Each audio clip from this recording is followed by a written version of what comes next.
Hey, welcome back to After the Episode, brought to you by Linecutterz, the adjustable ring that cuts fishing line. Welcome back to After the Episode. This is after the episode for the Mississippi, we're Cat Island and Pascagoula. Yeah, two episodes. 2 episodes, yes. Yeah. But it was all in Mississippi, and we filmed it all at once, so we're going to do a combined After the Episode real quick. Well, first of all, it was raining for a week before we got there, and it was raining while we were there, so it was very tough conditions to fish in. But we went ahead and did it anyway. Sat in the kayaks in the rain, it didn't matter. So the first trip was Cat Island. Yeah, we went with Sure Thing Charters. Took us in their boat out there to the island, about a 9-mile run. It was a lot of fun. Captain Alex took us out. Captain Alex. And turned us loose in some kayaks. And you found a Hobie Pro Outback. Yeah, the rudder was broke, but whatever, it was still out. I got to try out the Cabela's. Angler 120. The review comes out tomorrow. Yeah, we got a review coming out on that tomorrow, so y'all look out for that. Right. All right, so we went out there. We started throwing matrix shad, which are these rascals right here, who I got from John. Maniac Fishing. Maniac Fishing out of Mississippi, which was cool.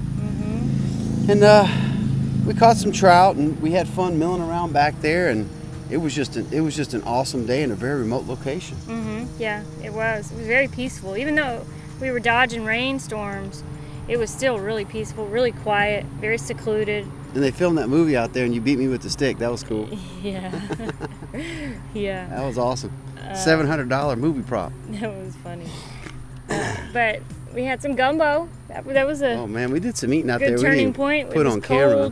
What, 2 trout for you that day? Yeah. I didn't catch anything. And I was just throwing the marsh grass line with the matrix shad.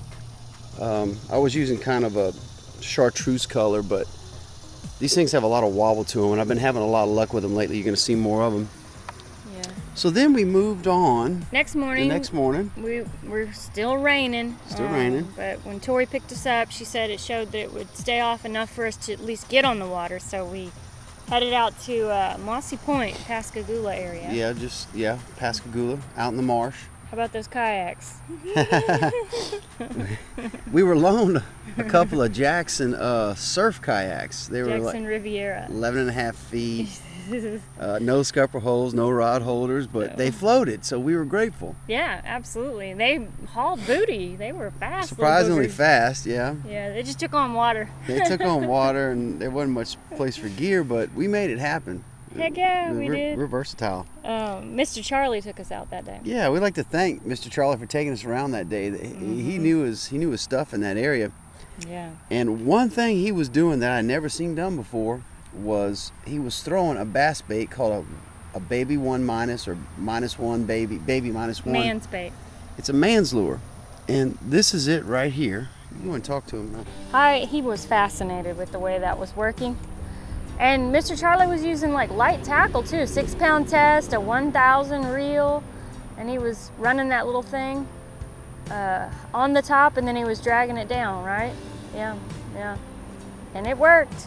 It worked. He got a redfish. So since watching him do that, I've taken that and I brought it over here to Pensacola, and we've been throwing it on the grass flats and doing just a straight crank, and it kind of does all the work for you, and we've been picking up nice redfish and nice trout with this thing very consistently.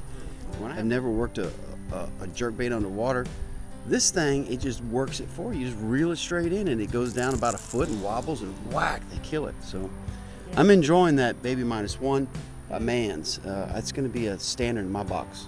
Yeah, I was using the gulp jerk shot, and then we had to switch because it was too heavy. I had found a tail in red and threw it at him, and it spooked him off, so we had to go really super light, very light jig head, really light, just the 3-inch shrimp, and I managed to get 2 on that. But that was it. I mean, that rain, it was all over the place, and it kept coming down, and eventually Mr. Charlie said, this one has lightning in it, let's head in. So we had to cut it short, even though there was a lot of rain in the area. And that's key when you're approaching tailing reds, I think, is that you got to keep going smaller and smaller until you don't spook them.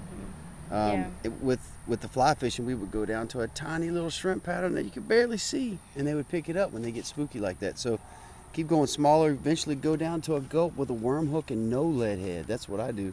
Yeah. So, yeah. If I'd have had a worm hook, I would have used it. Yeah, you got to have a real small plastic worm hook, but we do that a lot, just throwing the weight of the little gulp shrimp. Well, we were both throwing McCain rods. I've been throwing this a lot lately because it's light, this Abu Garcia Pro Max 15-pound braid. And then this one is the Broken Back, Topwaters and Broken Backs. It's a real limber rod. And we were also both throwing the red spin. Yeah, the red spin is my go-to. With a pin conflict, either 2,500 or 3,000. Yeah, I always throw the red spin. Yeah. So yeah, typical inshore rod setup. We use the same stuff a lot. You got anything else to add about the people from Mississippi? Well, we'd like to thank Captain Alex with Sure Thing. Sure Thing Charters. For making that happen. That was great. We really enjoyed that. Mr. Charlie, we'd like to thank him for taking us out that day. Thank you, Mr. Charlie. Discovered a nice little marsh area over there in Pascagoula. That was a neat little discovery. And then we'd really like to thank Aaron for putting this trip together for us at Visit Mississippi Gulf Coast. Thank you, Aaron. That was a lot of fun. And we'd also like to thank our other tour guide, Tori. Can't forget Tori for running us around. And touring with Tori. I'm gonna tell you what, you have to leave some room for food when you go fishing Mississippi because the food was amazing. Po' boys and the gumbo and crawfish. Oh man, it was all top notch. We'd also like to thank these guys. These just came in. Body packs. I think they're gonna be handy.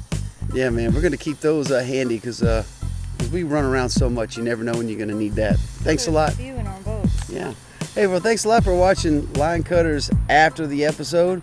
We're here every Friday. Don't forget to like and subscribe and watch your Thursday 30 Miles Out and more. Bye. See y'all later.